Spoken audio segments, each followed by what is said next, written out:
नमस्कार मित्रों।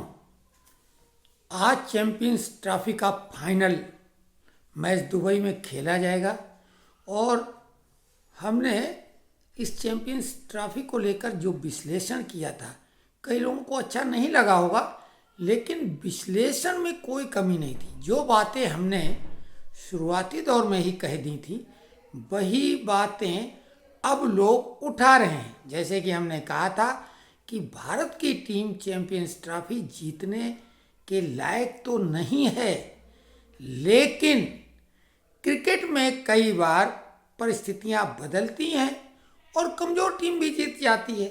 तो परिस्थितियां भारत के अनुकूल हैं, उनके विरोधियों के मुकाबले विरोधियों के लिए परिस्थितियां प्रतिकूल हैं। जैसे कि भारत को कहीं यात्रा करके नहीं जाना है, उसी मैदान पर सभी मैच खेलना है। भारत ने 4 मैच उसी मैदान पर खेले और चारों जीते। आईसीसी पर कंट्रोल भारत का है, यानी पिच कैसी बनेगी, पिच का मिजाज क्या होगा, भारत काफ़ी हद तक मैनेज कर सकता है। और क्रिकेट में पिच का बहुत महत्व है।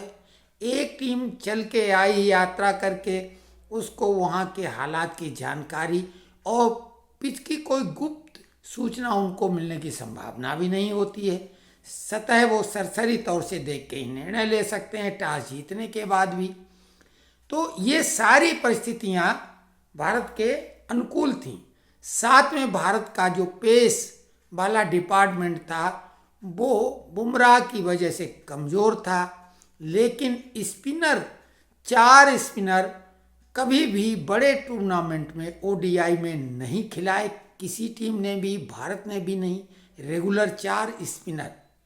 जब पिच स्पिन वाली होती है तो जैसे भारत में रोहित शर्मा, विराट कोहली, शुभमन गिल, ये लोग भी बॉलिंग कर लेते हैं। स्पिन लगभग हर हमारे यहाँ का जो बैट्समैन है वो स्पिन बॉलिंग करना जानता है करीब करीब। और कई तो बड़े बैट्समैन हैं जिन्होंने 100 से अधिक विकेट लिए हैं ओडीआई में, जैसे सचिन तेंदुलकर और हमारे सौरव गांगुली। इन्होंने 2-2 बार 5-5 विकेट लिए हैं वनडे में अपनी बॉलिंग के दम पे। सचिन की तो बॉलिंग शेन वार्न के मुकाबले की एक बॉल थी जिसे पूरा गेंद को माना जाता है कि क्रिकेट जगत की सबसे बेहतरीन बॉल। उसी तरह की गेंद जो वाइड बॉल थी और जिससे बोल्ड हो गया बैट्समैन, ऐसी सचिन ने भी गेंद फेंकी और ऐसी शेन वार्न ने भी फेंकी। तो कहने का आशय ये है कि स्पिन में भारत महारथी रहा है और उसकी वजह से उसकी जो कमजोरी पेस बॉलिंग वाली थी वो दूर हो गई। साथ में जो बैट्समैन फॉर्म में नहीं थे, रोहित शर्मा अभी भी फॉर्म में नहीं आ पाए हैं, लेकिन विराट कोहली का फॉर्म वापस आ गया। अब तो ये लगता है तो अब टीम बहुत जोरदार है। अब केवल और केवल एक चीज उनके फेवर में नहीं है, बाकी सब चीजें फेवर में है, क्योंकि जिससे खेलना है उसको वो ऑलरेडी लीग मुकाबले में भी हरा चुके हैं न्यूजीलैंड को। और अब न्यूजीलैंड पहले से आ चुकी है, उनको भी उस मैदान का अनुभव हो गया है और पिछली बार उन्होंने जो खेला था उससे उन्हें कुछ सबक लिया होगा। तो एक बात तय है, लीग वाले मैच से ये मैच ज़्यादा टफ होगा।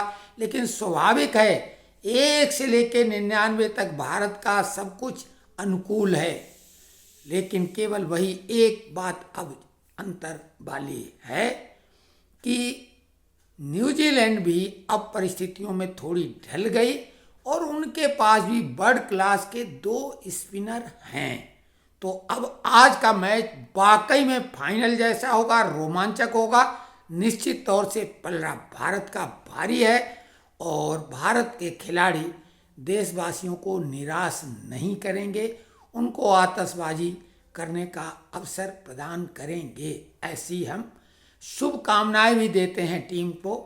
और आज आनंद लीजिए, जो लोग कहीं अपनी नौकरी करते हैं, व्यापार करते हैं कहीं, तो वो आज संडे का पूरा आनंद लें।